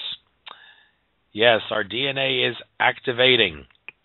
And I believe the 528 hertz solfeggio meditation frequency is specific to enhancing your codons. One of my favorite meditation videos is actually on the N5D YouTube channel. It's the 528 hertz one, where there's a table in front of you of the 64 codons of DNA, and we don't access all of them. But if you meditate and envision, as the meditation instructions say, while you meditate, envision each codon activating when it becomes yellow on the screen. I don't think you're supposed to watch the screen as you meditate. You're supposed to just close your eyes as you meditate and just go with the flow. Let the light, the colors of the DNA codons on the screen turn from white to yellow, and just envision that happening, and knowing that as that's happening, your codon is being activated while you're meditating to the solfeggio frequency. And by the way, speaking of which, Greg Prescott, if you by any chance are listening, way back in the day you said you wanted to create a website about solfeggio frequencies. I don't know if you forgot about that. I believe I talked with you about that at the City of Angels conference, and you said it's actually, for the most part, ready. There's some other things that need to be done before it can launch. Well, hopefully you didn't forget about that. If you can maybe get onto that next time you are looking for something to do. I know you're a very busy guy, but hopefully you will put that on your list of things to do, because that may be one of the most convenient meditation websites out there. Once it's launched, anybody knows if I need to find something to meditate, just have to pick something on Greg Prescott's Solfeggio meditation page. So, Greg, I do hope you will consider creating that website and getting back to that as soon as possible. So, but anyway, moving on to definition number 22, meditation. One of the most powerful spiritual tools. No duh, stating the obvious there. Meditation is a ritual that creates a state in which the body is consciously relaxed and the mind is able to become calm and focused. Preparation for meditation includes grounding, breathing deeply, and asking for spiritual guidance and protection. Excuse me. The goal of meditation is to quiet the left brain thinking, monkey mind, in order to allow for right brain information from higher vibrational aspects of yourself to bring clarity in life. And by the way, in that New Age Deception presentation, Mark Passio did talk about how the goal of meditation is to activate the right brain. I suppose there are other ways of looking at what meditation is supposed to do, but activating the right brain to enhance creativity and such is the main goal, because humanity has been designed to be left brain dominant. Now, don't become too right brain, folks. If you become a little too right brain and don't use your left brain, things are going to get complicated. You have to acknowledge the fact that you are living in a matrix where there is free will interference, and getting a little right brain is going to make life really complicated for you. So balance the left and the right brain. Now, there you have to make a balance here, and I know we've heard we need to have a balance between liberty and security. Well, that's a brainwashing tactic. This is not a brainwashing tactic. This is a brain-enhancing tactic, folks. Enhance your brain's ability by balancing the left and right brain. And that's what meditation can do. It also says here, another goal of meditation can be to have conversations through telepathy with other spirits or guides. Yeah, I said it's used for other purposes. Meditation can also be used to clear negative energies and to bring more light into the body. Just if you want to bring light into the body, make sure you ask your guardian angels, spirit guides, and source for protection, because when you do meditate and bring energy into you, you do give the potential for negative entities to come into you. So you want some protection. And there's a video on the N5D channel, YouTube channel, called What to Do Before You Meditate. I don't think you need to follow all the instructions in this video. Every time you meditate, in general, you can just ask your guardian angels and spirit guides and source for protection. But if you're doing a really far-out meditation, like the third eye mirror meditation with a candle, you should definitely do the whole routine in this video with moving your head and envisioning white light around you and all. And also, if you want to do a meditation where you bring energy into you, it might help to do this whole entire meditation video for that, instead of just asking your guardian angels and spirit guides and source for assistance and protection. But one more thing I want to cover here. It said meditation is a ritual. When I interviewed George Kavassilis in my private session with him, which was not the radio show interview, the private session, one thing I talked about with him was he said that meditation can be harmful because it can put you in a state of ritual. He once said that, and he said, I probably should have been a little bit more clear on that. Meditation is itself a ritual, but if you obsess about it to the point where you do the same meditation on a routine, the same time, every day, every place, and have said about perfection and details, you do turn it into a negative ritual, and that is when meditation can be harmful, if you turn it into a state of negative ritual by obsessing about when you do it, where you do it, how you do it, why you do it. And yeah, live life in a flowy manner, folks. Flow with life. Don't obsess. I guess he was trying to make that clear there. All right, next definition, number 23, aura. The aura is the energetic field that is part of a living being. Your inner aura is a reflection of your spiritual health aura, and your outer aura is your luminous energy field. Both of these auras emanate from your skin outwards. Your inner aura will expand anywhere from 6 to 12 inches from your body, while your outer aura will extend several feet from your body. Depending on what emotional state you are currently experiencing, your aura will transform itself into a color that matches the emotion. With practice, one can see another person's aura colors in order to identify unbalanced energy within the body. A weak auric field can make a person feel drained, and it is a good spiritual practice to keep your aura protected and strong. It says here, how to see the human aura. I'm going to give some instruction here. I guess anybody can try this if they want to. Stand or sit several feet away from a mirror. Make sure you have a solid, light-colored background behind you. Look at yourself in the mirror. Focus your attention at an outlining spot in your body. At first, you might see a thin white or transparent image around your body. This white or transparent image will appear as a nearly clear form of energy, but you'll definitely see it. Remain focused.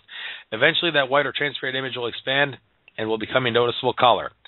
I guess green is the aura color you want because, again, green is a balanced color. That's the color you want your aura to be. It doesn't really get into that, but I'm guessing that's what you definitely want to see, because green is, like I said, a color of balance. It's on the middle of the Roy G. Biv spectrum. Exactly. It's right in front of you, the evidence there. Right in the middle of the spectrum, it's a sign of balance. Mainstream science has to learn that, because all they talk about is it being the middle spectrum. They don't say a damn thing about it being about being a balance of spiritual energy. But mainstream science is designed not to talk about that. All right, definition number 24 here. Spiritual protection and clearing. Our spirit guides and angels can provide spiritual protection from interference in our energetic field as we progress on our path to a higher vibrational way of existence. Part of the learning process of this lifetime involves being subjected to low vibration in order to learn how to identify, transmute, and clear lower energies that may exist in our auric field. These energies may have been a part of a past life that we carried forth into the next lifetime and cannot be carried forth into the fifth dimension, or they may be hitchhiking entities that can seek into the auric field through fissures. The clearing of these energies is necessary in order to move into the vibration of love in the fifth dimension. Once they are cleared, asking for protection from other lower vibrational energies and entities helps to continue to raise one's vibration. A guided clearing meditation is one way to clear and protect. Water is an excellent cleansing agent when infused with love and intention, and sea salt baths with baking soda can also assist with cleansing. Crystals are also an excellent way to clear and protect, as they can absorb and transmute energies.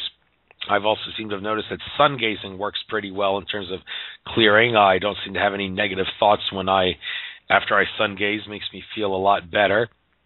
And it says here, once they are clear, asking for protection from other low vibrational energies and entities. Yeah, just like I said earlier, you want to do that when you meditate, before you meditate, especially when you want to do a meditation that brings energy in, because you don't want to give those negative energies and entities the chance to harm you. So spiritual protection and clearing, many different ways to do it. Baths, sea salt baths, crystals. Everybody's got their own preference. Do it the way you want to do it. Definition 25, Merkaba. Mer, M-E-R, means light. Ka, K-A, means spirit. And Ba, B-A, means body. Merkaba, or chariot ascension, light, spirit, body, means the spirit body surrounded by counter-rotating fields of light. According to Drunvalo Melchizedek, the Merkaba field is a permanent and highly ordered Merkabic structure of interconnected electromagnetic counter-rotating energy spirals, wheels within wheels, that exists as an integral part of all creation. The activation of the Merkaba field within our bodies will allow us to ascend into the higher dimensions through consciousness. The activated Merkaba field looks like a multicolored spinning orb. This is kind of interesting because when I hear about Merkaba, they say an orb. I think of something that's not circular. I think of a pyramid in a pyramid. Well, think of a pyramid that's pointing downward, moving down, and a pyramid that's pointing upward, moving up. They interlock. That's what I think of as Merkaba. I guess they do form an orb of energy around it, but it's interesting how the definition here doesn't illustrate that that's what a Merkaba looks like, or I guess maybe there is. Got to look into this, how much shape matters when it comes to the definition of Merkaba. All right, but moving on, definition number 26, New Earth. This is the term used to describe the fifth dimensional Earth that will be accessed through the shift toward ascension. The requisite for experiencing a new Earth will be the vibration match according to the law of vibrational attainment, as the new Earth will be vibrating at a fifth dimensional frequency. It's interesting how Dolores Cannon has talked about how in 2003 this fifth dimensional Earth was a second separate Earth that split apart from the Earth that we are, the third dimensional Earth that we're on. And that's an interesting definition because it seems to suggest that people will go to another planet while others will be left behind wondering where everybody went. But some others say, no, that's not the way ascension works. It's not like you'll remember the moment you ascended. It'll just happen spontaneously, and all the people who didn't ascend, they'll just descend, well, not really descend, but maybe unilaterally ascend or something into another Earth or planet where they will have to move on with their consciousness expanding experience, which they failed to do on this planet. And I spoke to Laura Eisenhower about this when I interviewed her about Dolores Cannon's terminology of a second Earth separating from this Earth, and she said, I don't know, I guess that's really just her point of view, but some people may not look at it as a second Earth separating from this Earth. Well, that's another point of view issue again. Point of view, can't ignore it because it varies and it Many of the truths we depend on cling heavily to our point of view, truths we believe. But anyway, forgiveness is number 27, forgiveness. Forgiveness is an act of kindness that we may extend to ourselves or another in the process of healing. Forgiveness is also an important part of transmuting karma between other souls. Ho'oponopono is an ancient Hawaiian code of forgiveness used to correct the things that went wrong in a person's life. Forgiveness can be achieved either face-to-face by silent thought and intention, or by writing a letter and burning it as a way of ritual. Forgiving yourself is a higher vibrational way of loving yourself and is important in moving up the ladder of spiritual ascension. Forgiving yourself, well, how do you forgive yourself? I did this bad thing, so I need to ignore the fact that I did it, therefore I'm forgiving myself. No, that's not forgiving yourself. I guess forgiving yourself is, I guess what that means in here is make it right. Make amends by publicly acknowledging in some cases, I did wrong and I'm going to fix this. I don't know if that might include giving a gift of some sort to someone who you did a bad thing to, or maybe stole something from. Like if you were a kid, you stole something from a store and shoplifted, and you want to make amends for it. So maybe you might go to the cashier one day and give them a $5 bill, and I'm giving these to you because I'm a generous guy, and you don't have to tell them it's because you stole something when you were a kid. I'm just using that definition because one of my social studies teachers from grade school once described that, saying that he wanted to make amends for what he did, and he stole something from a store once, so he went to the store and put $5 or so on the cashier's counter. The cashier looked at him saying, "What are you doing? You're not even buying anything." And he just walked away forgiving he did anything. So I guess that's one way to forgive yourself. Forgiving yourself means making amends, among other things. But you got to forgive others, including people who did bad things to you. I mean, I guess you shouldn't let them get away with it. Say, I know that you did this to me, and even though I'm not going to be able to forget it entirely because I can't run from my past, I'm just going to move on as if it never happened, because if I obsess about it, that's just going to enable you to get away with what you did to me. I guess that's one way of looking at it. But we're almost done here with the definitions, folks, before we get to chakra stuff. Number 28, love and loving yourself. Love is the highest vibrational attainment. Love is all there is, literally, as it is the vibration of our Creator. Like I said, fear is an illusion. Loving yourself, well, actually, Dolores Cannon said that. Excuse me, I shouldn't take credit for that. Loving yourself is an important part of healing stuck energies as we move toward fifth dimensional existence, as defined by the law of attraction. When you love yourself, you open yourself up for being able to receive love. By receiving love, we're able to exist in a love vibration alignment with the new earth. I think I've talked about love enough. I don't think I have to get into what it is here, because I think the definition is short, speaking to the point here. Number 29, gratitude. On the spiritual path, gratitude goes hand in hand with attracting abundance. Everyone should give thanks for the abundance and lessons of opportunity one receives in life. The power and vibration of gratitude can be defined in the way it can affect water in Dr. Masaru Emoto's article, The Miracle of Water, where he puts water next to symbols of love and then freezes water, and the crystals of the frozen water are very beautiful looking, and he also freezes water that's next to pictures of Hitler and other malevolent things and malevolent words like I want to kill you and such, and those crystals are a lot more ugly than the other ones. My point exactly, there's obviously something behind that. Dr. Emoto's point exactly.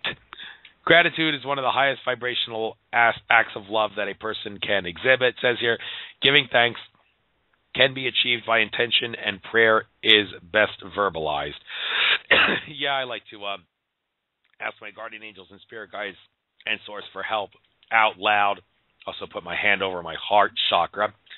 That's, I think, the appropriate way to do it. Putting your hand over your heart chakra when you, to show this is where love is, and I'm asking my guardian angels, spirit guides, and source who I have infinite love with, and I love them unconditionally and such, and want to make that clear to the best of my potential whenever I ask them for help and such. So, but anyway, I think we should move on to the next definition. Need a drink here, folks. My throat's getting sore. I'm sorry if I'm going to keep coughing a couple more times, but just bear with me. All right, number 30, near-death experience, life review. A near-death experience can occur when a person's spirit leaves the body and crosses over to the other side and then returns to the body to live another day. Near-death experience stories are useful in realizing that our souls do not die upon the death of the physical body, and that we are spirits having a physical human experience. This helps a person transmute the fear of dying, which is an important aspect of spiritual progression. People who report about NDEs often talk about having a life review, which is a movie of everything that has happened in their life. This brings about the realization that everything we do is important in our life and is recorded in our Akashic records. We are the judge during a life review, and part of spiritual wisdom includes realizing that we can atone for our actions now thanks to NDE experience that have explained life reviews. So this is different from an out-of-body experience. I have experienced out-of-body on a couple of occasions. It wasn't really all that big, just moved out of my consciousness essence, moved out of my body, and I could look down and see the body below me. I could see myself breathing it all, and I knew that I was out of my body. It was definitely an out-of-body experience, but this is different. This is near-death experience, and I've heard all kinds of stories about this, and there's actually a video here on the article about 26 minutes long called Spiritual Reality Near-Death Experiences, and people give their own stories about how they experienced it. But moving on with the conclusion of the article here before we get to chakras, it says here, the awakening process is the soul's realization that raising one's vibration is necessary with the help of their higher self in the ascension process. This will allow life on a new earth that is built upon universal law. We are all connected to a creative source that created our soul and our monad or multidimensional conglomerate of our past lives. We incarnated with our soulmates, and with the help of our spirit guides and guardian angels, we will complete our soul contracts and fulfill our life purpose. The dark night of the soul brings up opportunity to transmute karma and clear our chakras. This will allow our DNA upgrade and cause our macabre to spin. Through NDEs, near-death experiences, we learn the importance of forgiveness, loving ourselves, and having gratitude in this lifetime. We can heal our aura through meditation, which will protect us as we climb the spiritual ladder and move toward reuniting with our twin flame to enjoy our higher level existence of love and free will. Michelle writes at the end here, please share the top 30 spiritual terms far and wide. Well, I tried to do just that. Hope you get to listen to my show here, Michelle. I hope you like it. Dedicated to you. Thank you so much for writing this article. It really helped me find a way to do a show without a guest being on. But one thing I want to quickly touch on before getting to chakra science, one thing that I think many people in the spirituality community need to overcome in order to ascend is, I have heard on past occasions people who are really spiritual and metaphysical and really obsessed about love and consciousness and such, they will often, whenever they start hearing about conspiracy theories and other things like false flags, they'll often say, this is making me feel uncomfortable. I don't want to listen to it, or anything about the police state and such. I'll never forget that moment at the in 5D Return to Atlantis conference in Florida last October, when I was trying to give Eddie Craig's Secrets Police Don't Want You to Know video out to everybody. I fully believe that video. Don't tell me it's not spiritual. Eddie Craig in that video talks about how your rights come from the Creator. Now that's spiritual. And that video holds the key to keeping billions in stolen revenue out of the corrupt cops and tyrants in government, which will lead to the collapse of the New World Order, which will lead to higher consciousness for all. Well, that's not the way spiritual people look at it. And, well, I was told by someone, don't give that video out to people. You're making everyone uncomfortable because you're talking about the police. Well, listen, people, you know who you are if you're like that in the spirituality and metaphysics community. I'm not going to name names here, but I can't think of a few people like that. If you want to ascend, you have to find a way to not feel uncomfortable when people talk about conspiracy theories and false flags and police state and things that don't resonate with love. You are residing in a matrix where fear is unavoidable. Fear has to exist in this reality. It's the way this matrix has been designed. You have to acknowledge that. And I don't think you're going to be able to ascend if you become uncomfortable when people talk about that other stuff. I mean, you could say, yeah, I've moved past that point. I'm not a conspiracy theorist anymore. I used to be, but we moved on, so please don't really talk about that. It's not really part of what we do. But in the end, if you're still going to be uncomfortable when people talk about that, you can kiss ascension goodbye. Get over your uncomfortable feeling when people talk about this, or I can assure you, you're going to have problems. saying I don't want to hear about uncomfortable stuff, that's a new age mentality. And if you get all new agey, it's going to come back to bite you. If you think I'm stupid, take 7 hours out of your free time and watch that brilliant presentation Mark Passio did about New Age deception, which you can find on YouTube. It's one of the greatest things I've ever watched, on par with David Icke's 9 and 10 hour talks. It was brilliant. And you're going to learn that from that show after you watch it. The New Age movement thinks everything is okay. Just think everything's okay and it'll work out. No, it's not the way things work in this matrix. Get over your problem of being uncomfortable when people talk about non-love-filled stuff.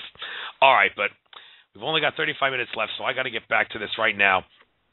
In regards to chakra, I didn't go over the definition, so let's quickly cover that. Chakra. The word chakra is Sanskrit for vortex or wheel.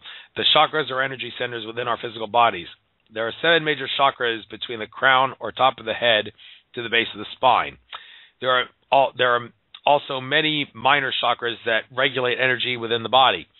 Each of the 7 chakras correspond to a major endocrine gland in the body, and each of them controls specific physical areas and functions. All right, so I got a table here in front of me called chakra centers, and I guess we'll go root to crown. This table here, it says each chakra is associated with special aspects of human awareness. Blocks on the mental, spiritual, emotional, physical level can cause problems. Cleanse chakras by using the healing properties on any of the energy planes, senses, and subjects to bring balance. So down here at the very bottom of the table, the root chakra. It is described as being red. It is on the base of the spine. Yeah, red, that's one end of the spectrum. It's all about the color spectrum, the balance here. But next spot on the table here, the prime function and main issue of the root chakra.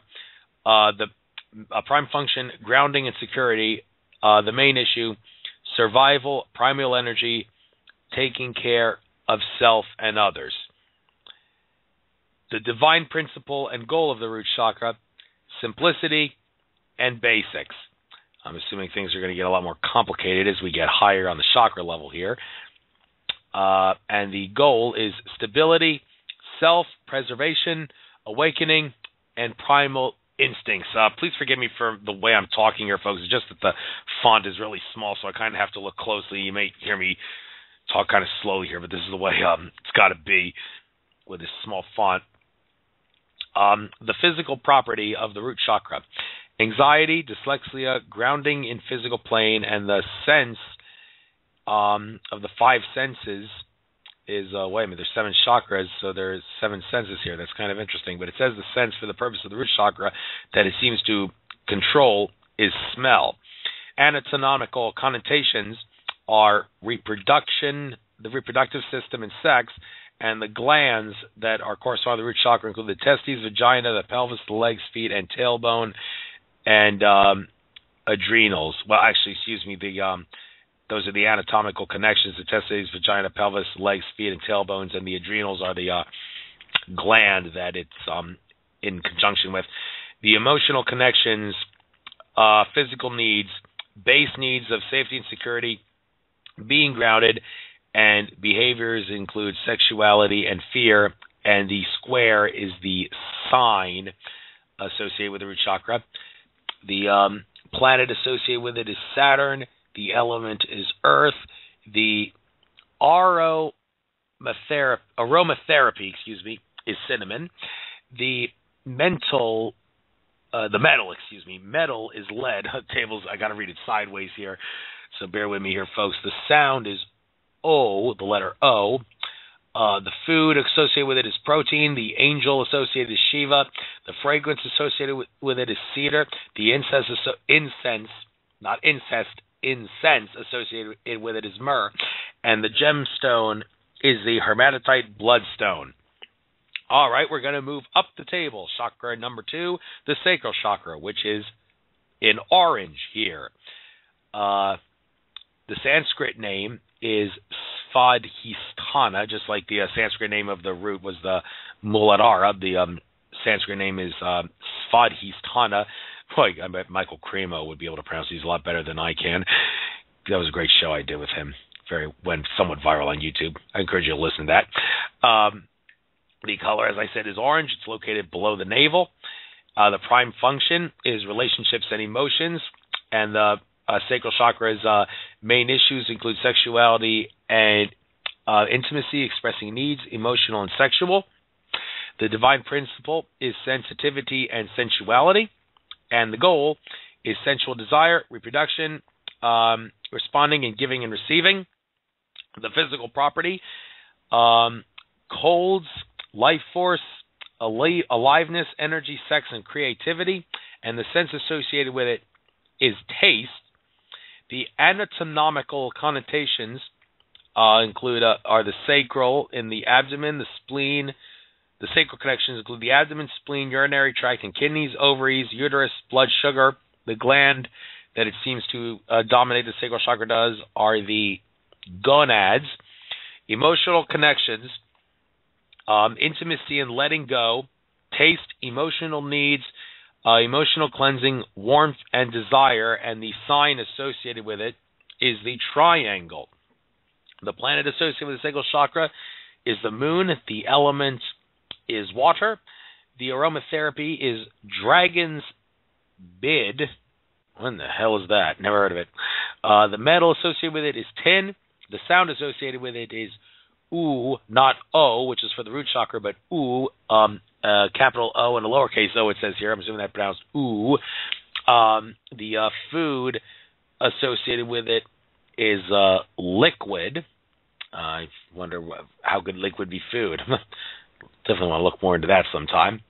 And all the other science behind this. This is a lot of new stuff for chakras. I'm not familiar with this stuff at all. Learning myself here. And the angel associated with it is Shiva. Well, actually, I'm looking here. Shiva is associated with all of them. I hope this table that I'm looking at here is not biased in the sense of being religious and Sanskrit-oriented. I'm sure it isn't. I mean, the Hindu and the Buddhist descriptions of chakras I haven't heard them being non-consistent in any way, so I'm assuming even though this table is somewhat religious-oriented in the sense of being connected to Hinduism and Sanskrit texts, it's not in any way incorrect. So, but hey, if anybody can prove me wrong, then I'm interested in finding out, send me a message and all. But Shiva is the angel in question, just like it is with all of them here. The fragrance for the sacral chakra is the rose. The incense is saffron. And the gemstones are the coral carnelian. All right, let's go up one chakra, the navel, which is yellow. The Sanskrit name is the Manipura. And it's also called the solar plexus chakra.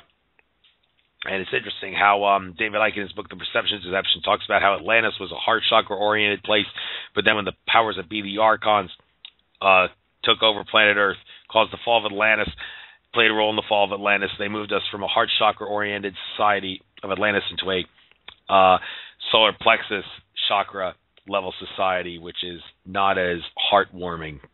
But anyway, let's learn more about this here. The prime function of the solar plexus navel chakra is energy and vitality. The main issues include willpower, desire and power, personal authority. The divine principle is inner strength, self-control, and the goal is purpose, metabolism, and motion, energize emotions. The physical properties of the navel chakra: vital energy, the body's battery, gut instinct, low intuition. The sense associated with it is sight. The anatomical connotations of the solar plexus chakra include the digestive system, the stomach, the liver, the gallbladder, the bile, the small intestine, and the pancreas is the gland that the solar plexus chakra is associated with. Emotional connections include self-control, efficiency, purpose, strive for perfection, details, mental, and willpower and anger. The circle is the sign associated with it. It's kind of interesting. You'd think the circle would be close to the heart chakra, but apparently not, because the circle seems it was the only shape with infinite lines of symmetry. Wouldn't infinite love be associated with the heart chakra? I don't know. I definitely want to look into that sometime anyway, when I learn more about chakra science. But anyway, moving on. The planet associated with the solar plexus chakra is Mars. I can certainly imagine that, because when we went from a heart chakra to a solar plexus chakra society, we became a lot more warlike. And the element associated with it is fire. Makes sense too. The aromatherapy is ginger. The metal is iron. Yeah, iron, like war. That kind of makes sense. The sound associated with it is ah, A-H. The grain is the food associated with the navel solar plexus chakra. Shiva, like with all of them, is the angel. Yeah, that's kind of strange. Why would it be for all of them? The blueberry is the fragrance associated with the solar plexus chakra. The cedar is the incense.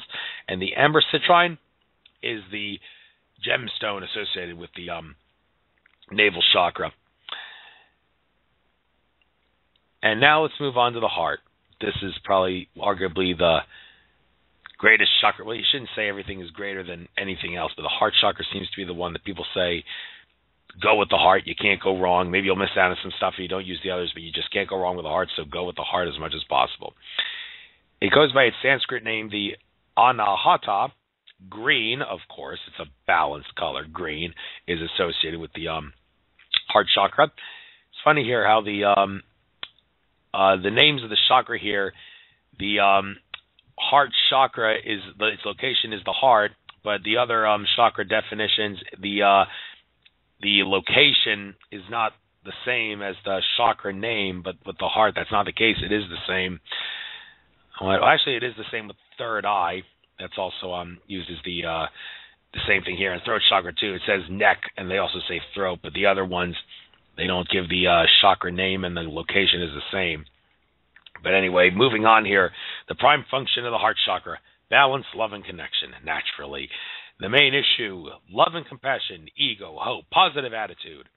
The divine principle, warmth, esteem, and forgiveness. The goal is motion, sharing and relating, respecting self and others. Physical property includes center of love for self, others, God, emotional balance. The sense associated with the heart chakra is touch. The anatomical connotations, the heart, the lung, the lymph, and the immune system, allergy, blood pressure, and circulation. And it makes sense because it's the heart area. And the gland associated with it is the thymus. The emotional connections include sharing and trust, flexibility and growth, new ideas, coping skills, balance, and love. And the sign associated with it is the cross. Why is it not the circle? Who knows? I don't know. It's very interesting there. Definitely want to learn more about that, if possible, why the circle is not the shape associated with the heart chakra, which seems to make more sense if you think about it. But there is a reason for everything. Moving on, planet associated with the heart chakra is Venus. Well, it's the goddess of love and beauty in Roman mythology. Venus is, so that kind of makes sense. The element associated with it is air. People say air is the most important thing we need. Some people say water is the building block of life. No. Air is the building block of life. Well, life in this 3D matrix. And because water cannot be created, is created from air. So, yeah, air is the building block of life, not water. All right, aromatherapy is the heliotrope associated with the heart chakra. Copper is the metal association. The sound is ah. Well, that's the letter A, unlike with the solar plexus chakra, the sound is A-H, ah. This is ah, just the letter A. I'm not even really sure how you pronounce that, but anyway, moving on. The food associated with the heart chakra is the vegetable. Yeah, we are not really supposed to be a meat-eating animal. Humans are not supposed to eat meat. I talked about that with Joe Mara in my interview with him. We're supposed to be herbivores, but we're not. We've been turned into omnivores. And some people take carnivorism very seriously, even though they do eat some fruits and vegetables here and there. Try to cut back on your meat intake, folks. It's not something we humans should be doing, and I guess it makes sense in that case that vegetables are the food associated with the heart chakra. Shiva is the angel, like with all the other ones. The fragrance is associated with the heart chakra. The fragrance is chamomile, chamomile. Forgive me if I pronounce it incorrectly. I never heard of it. The fragrance the incense associated with it is the rose. I guess that makes sense too. Heart is red, rose is red. You get my drift? The gemstone associated with it is the green turquoisite. Well, I can imagine it will be a green rock, that's for sure. So I guess the color is the same color as the gemstone. Makes sense here. All right, next chakra, throat chakra, known by its Sanskrit name, the Visuddha. It is associated with the color blue in the neck, throat area. The prime function, communicating and healing. The main issues include creativity, seeing the whole individual, seeing the one will. The divine principle includes speech and expression. The goal includes speech, articulation, and creative communication. Physical property includes parathyroid, the balance of the yin and yang, and the male and the female. Hearing is the physical property associated with the throat chakra. The anatomical connections, of course, the throat and neck, it's the throat chakra, duh, big surprise. Parathyroid, the ears, the sinus, and the respiratory system are connected to it, and the thyroid is the gland. The emotional connections include feelings and openness, ideas, healing nature, life force, creativity, and communication, and the sign appears to be a chalice or a goblet. The planet associated with it is Mercury. Makes sense. It was the messenger of the gods, someone who'd talk and give out messages. I guess that makes sense. The element associated with it is ether. The eucalyptus is the aromatherapy. The metal is mercury. Okay, same as the planet. Makes sense. I guess there is some connection there. The sound associated with it is E, double E. The food associated with it is the fruit. I wonder why the fruit is not the food associated with the heart chakra, and why it's the vegetable. Some of things we call vegetables are actually fruits, like the tomato, interestingly, but that's beside the point. So maybe we'll talk about that some other show. Shiva, as usual, is the angel associated with it. Frankincense is the fragrance. Sandalwood is the incense. Turquoise arzurite, which is blue, turquoise, is the gemstone, naturally. Okay, the third eye chakra.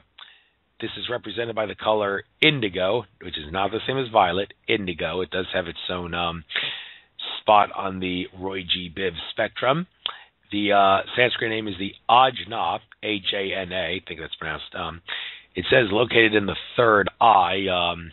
Is the third eye right between the eyes, or is it between the eyes but a little bit above the area that's right between the two eyes? Because I seem to recall a couple times when they say when you envision your third eye, look at the area between your eyes but look up just a little bit, because I think they're trying to symbolize that it's the area of the body where the pituitary and the pineal gland, there are two glands connected there. It's not just the pituitary, even though it says here is the gland, it's the pituitary. It says here the crown chakra. On the crown chakra section, which we'll get into in a moment, is associated with the pineal gland. But I could have sworn I've heard a couple times that the pineal gland is associated with the third eye, so that seems to be a little contradiction here. We'll address that maybe on another show, but I like pointing out contradictions. But in regards to the third eye chakra science, prime function. Main issue, first, prime function is intuition and understanding. The main issues include clairvoyance and seeing beyond the five body senses, the psychic sense.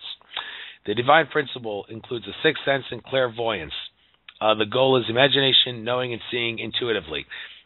Just want to digress for a moment here. Patricia Corey seemed to recall a couple of times in her interviews with Alfred Weber, she talked about how when people shapeshift into reptilians or other things, she brought up the question of whether it's not so much the human is shapeshifting into a reptilian or vice versa, as much as it is the third eye of the observer is perceiving another reality of the reptilian or human that he is seeing, which allows him to see the mask behind the hologram, or the hologram behind the mask, or whatever, and the third eye is involved there. I suppose that is possible to use your third eye to see a other entity hiding behind the real entity, the real entity hiding behind the holographic fictional entity that's not really there, like Hillary Clinton is just a holographic mask of a human hiding behind a reptilian, if you get my drift, but she's not the only one. But that's what the third eye comes into in regards to shape-shifting. You can see what someone would look like if they shape-shifted. But, yes, sixth sense. That's what it says here. It uses the phrase sixth sense. Physical property, endocrine and nervous system, awareness and meditation. Meditate. Well, it suggests you should meditate with your third eye. Now, some people like George Cavazos say don't meditate with your third eye. Even if your third eye is active, like after sun gaze, it's still better to always go with the heart. Meditate with your heart. Okay, And intuition is the sense associated with the third eye. That has to do with your mind, I guess. And George Cavazos, as I explained earlier in his People's Voice talk, which I recently watched, talked about how the third eye is connected to the mind. They want to control your mind, so go with the heart, not the third eye. All right, I've said that enough. Moving on to anatomical connotations, connections. Hope I'll get that word right next time when I cover the crown chakra. The brow, the eyebrows, autonomic nervous system, the hypothalamus, and the eyes. And the gland associated with it is the pituitary. Like I said, I'm sure the pineal should be somewhat there, but maybe not. Not according to this chart, it's not. The emotional connections include the psychic awareness and intuition, the big picture, the service, the imagination, focuses on the good, and clairvoyance. The Star of David, that's the sign. Isn't that a symbol for Saturn in Illuminati symbology? Yes, it is. They want control of our minds, so I don't know. I'm not going to speculate on why the Star of David, which is not a Jewish symbol, it's a satanic symbol, is the symbol for the third eye. Maybe I'll cover that on another show if I get a chakra expert on my show. All right, the planet associated with the third eye is Jupiter, which Andrew Bartzis has described as the joker of the deck of cards that are planets, if you will. It can cause things to seem crazy and abnormal, among other things. That's in the Creating 5D YouTube channel, 20-part series of interviews with Lance White and someone else did with Andrew Bartzis. It's near the end of the interview. It's either the last video or the second to the last video where he talks about how Jupiter is the joker of the deck, and I guess it makes sense of the third eye, which I guess be called the joker of the chakra system, would be the planet associated with that. And the element associated with it is light, and lavender is the aromatherapy associated with the third eye chakra. Silver is the metal. The sound associated with it is that's M-M, and the food associated with it is pure air. The angel again is Shiva. The fragrance is the star anise, A-N-I-S-C. I think that's pronounced anise. That's the fragrance, the star anise. The incense is the galangal. Never heard of that. One of these words I've never heard of. And the gemstone is the lapis amethyst. The amethyst, that is an indigo color. And last but not least, folks, we're going to cover the crown chakra. The crown chakra, known as, by its Sanskrit name, the Sahasrara, S-A-H-A-S-R-A-R-A. The color associated with it is violet. It's on the very top of the head. The main function and the main issue, the prime function, is enlightenment and transcendence. The main issue includes spiritual understanding and cosmic consciousness. The divine principle includes divinity and higher values. The goal includes wisdom, inspiration, higher reason, and awareness. The physical properties are metabolism, RNA, DNA, spiritual connections. Thinking is the sense associated with it, thinking. So let's take a look. Since I covered all the senses here, it's smell, taste, sight, touch, hearing, and those are the five. But when you get to the third eye, you get to intuition, the sixth sense, and it does use the phrase sixth sense in the divine principle, so the third eye.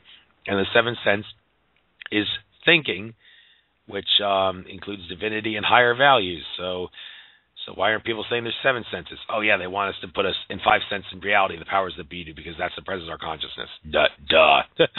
Okay, so I'm going to get this word right this time. Anatomical connections of the crown chakra. The crown, central nervous system, the head, cerebral cortex, the upper spine, and hair is included here. I wonder what purpose hair is. They say hair is a mystery to us. What's the purpose of it? Who knows? I'd like to get a biology expert on my show sometime, maybe to talk about what the purpose of hair is. It's a mystery in many ways. No matter how much we style it, cut it, it always seems to be a pain in the ass for some people. And the gland associated with it is the pineal gland for the crown chakra. Like I said, probably some third eye connections there. But moving on, emotional connections. Spiritual love and compassion, peace, harmony, loving, thoughtful, focused consciousness, and cosmic love. And the symbol associated with the sign associated with the crown chakra is what looks to be peacock-shaped feathers, sort of, but it's sort sort of like the NBC symbol here, but except the things are pointed, not round at the end. And there's six of them, six stick things with points at the end in a peacock-shaped thing. That's what the sign is. I guess that looks sort of like a crown. Speaking of crowns, it's funny how we always thought the word corona, the word around that describes the area around the sun, comes from the word crown. But David Icke, in his book, The Perception Deception, said that the word corona actually comes from the word Cronus, which means Saturn, and that relates to the luminous crescent crown that was around the planet Saturn, he claims, back in really far back antiquity. But I'm digressing here. The planet associated with the crown chakra is Uranus. The element is thought, and the aromatherapy, the jasmine. The metal associated with it is gold.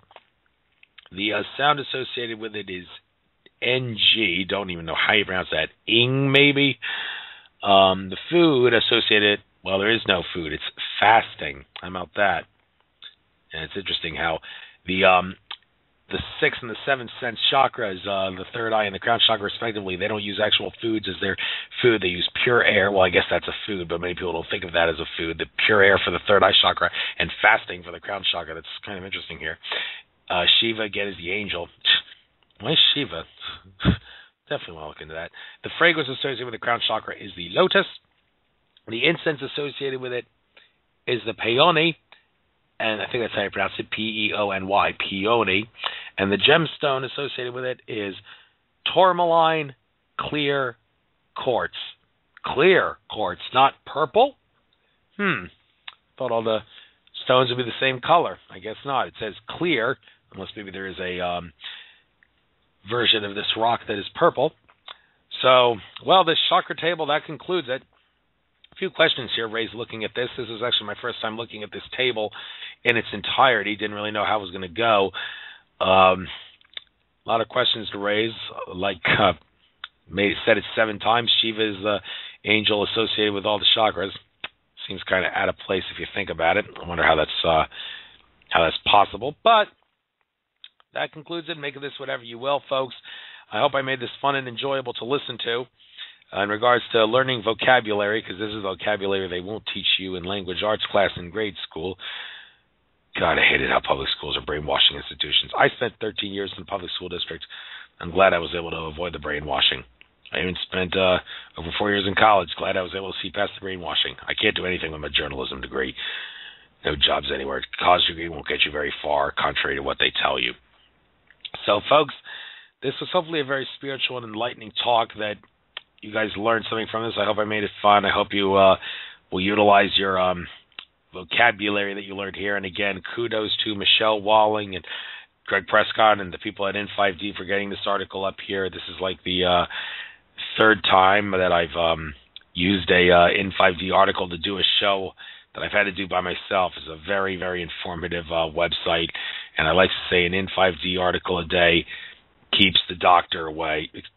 Why did I just say that? Well, it does give the doctor away. I was thinking of the other expression, an apple a day, which is obviously bullcrap. Simply eating an apple a day will not keep the doctor away. You got to do more than that. But it does keep the doctor away, I'm sure, because you get metaphysical, which can help keep the doctor away. But what I meant to say was an N5D article a day keeps the matrix away. Yeah, the matrix. This third dimensional density, don't get me started on the debate of whether dimension and density are the same thing.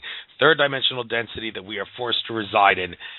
There is free will interference. There is all kinds of stuff going on that forces us to have a balance between left brain and right brain and male and female energy. I mean, maybe in some of the higher realms of consciousness and dimensions and densities of consciousness, you can utilize your right brain more than your left brain and get away with it without having a balance, because that's what that society is for the most part strictly of in those higher dimensions and densities. But in this matrix that we're forced to reside in, well, I regret to inform you folks that is not the way it works. And I actually do realize that, and that leads me to say that my next guest, we're going to get a little more down to earth with our next guest on next week's show. I'm going to have Dan the Kraken Bidandi from InfoWars.